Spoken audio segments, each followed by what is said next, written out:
Following the wake of Henry's spell in the tunnel, Sir Topham Hatt had divided Henry's work amongst his remaining engines, and while they worked to the best of their abilities, it was clear that they needed help.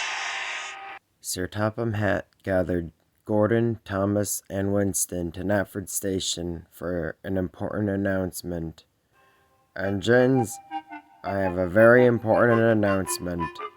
I just got off the phone with the LNER, and they have agreed to loan us one of their engines to help out with Henry's work." The engines were happy to hear this. "It's about time," huffed Gordon. "Now I don't have to haul silly coal trucks. I was never meant for that sort of work." "Come now, Gordon. A little freight never hurt an engine." "Gordon's just afraid of real work," sniggered Thomas. Gordon was about to protest, but then the engines heard a faint whistle in the distance and the sound of an engine puffing getting nearer and nearer. And a medium-sized green tender engine came puffing into the station, swaggering as he went with more puff than the situation required for. "You called for my graceness, sir." Gordon, Thomas, and Winston all exchanged looks as Sir Topham Hatt gawked at the extreme disrespect, but he regained his composure. Yes. What is your name, engine?" "Clarence Reginald Thompson, sir. It must be such a privilege for your tiny little island to be graced by my presence." Winston, Gordon, and Thomas glared. They certainly did not approve of the visitor. "All right then, Clarence. Winston will show you to the sheds," he said, gesturing towards the red engine. Winston did not like the visiting engine, but he did as he was told. Clarence puffed behind him, talking hard. When they got to the sheds, Clarence made an irritated noise. "What's this?" "It's a shed. You're lucky to even have one," Clarence scoffed. "What's a shed without doors? It's a place to sleep in at night." "Ah, you must be the loaned engine. The schedule says that you're supposed to take a train of engineering and machinery supplies to the mountains. Adam is running low on supplies." "A goods train?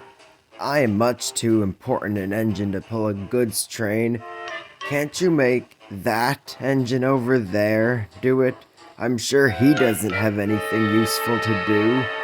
I'll have you know that I'm scheduled to take the local train today." Clarence didn't say anything else, but a glint formed in his eyes. He was making a plan. "Fine," he sulked, and left without another word. Clarence found the coaches to the local stopping service rather quickly in a siding. He was early, so he had to shunt the train, which he didn't mind, but he was being rough. The coaches didn't like it. "Oh, not so rough, not so rough." "Be quiet," he snapped. Clarence quickly got turned around and backed down onto the train with a bump. "Oh, oh, oh, oh, oh!" Clarence ignored them as he waited for the guard's whistle. He felt so proud. A few moments after Clarence had left, Winston went to the station to look for his coaches as they were not in the siding. When he saw there were no coaches at the station either, he went down to the harbor to see the train of machinery supplies still waiting.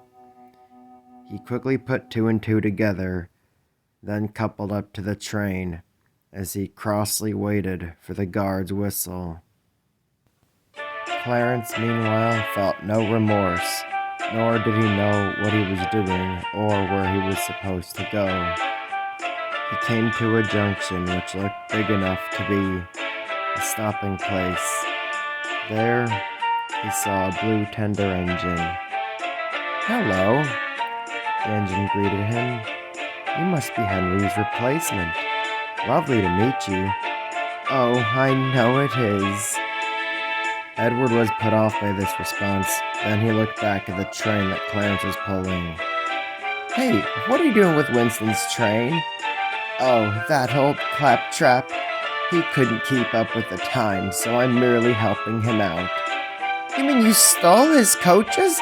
But before Edward could get a reply, the guard blew his whistle and Clarence puffed away.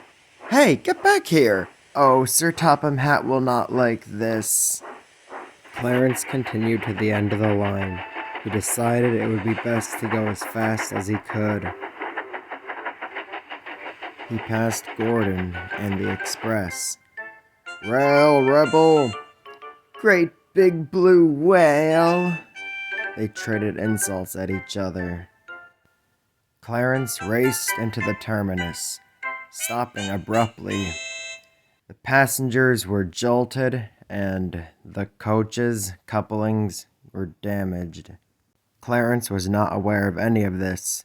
Oh, what a fine passenger run this was! We must be early. "Never have I ever seen an engine make such a mess," frowned the station master. He then told the guard to check the coaches for damage while he went and got Sir Topham Hatt. "But why? That had to be the smoothest passenger run ever." "No, it wasn't. I have never worked with such a downright disrespectful and careless engine. I've received passenger complaints about being taken to the wrong station, as well as complaints about your rough riding, not to mention that all of Winston's coaches will need repairs because of your carelessness. You are never to be pulling passenger trains on this railway ever again. And I will be assigning you a new crew to make sure that you don't try any more funny business." "Fine. At least escort me to my next train." "There will be no more trains for you today. I'm sending you to the sheds until I can decide what to further do with you." "Fine. I don't want to be around anyway." But when Clarence reached the sheds that night, he found them blocked. "Stay out! I command you filth to move out of my way." "We don't take orders from you." Over Gordon's boiler, Clarence could see Winston being comforted by Edward, who looked like he was crying. Clarence tried to brush it off, but couldn't. "But I want to be in the company of other engines." "Too bad! You blew that chance!" "Now go! You're not welcome here." "Make me." "With pleasure." Adam buffered up to the visiting engine.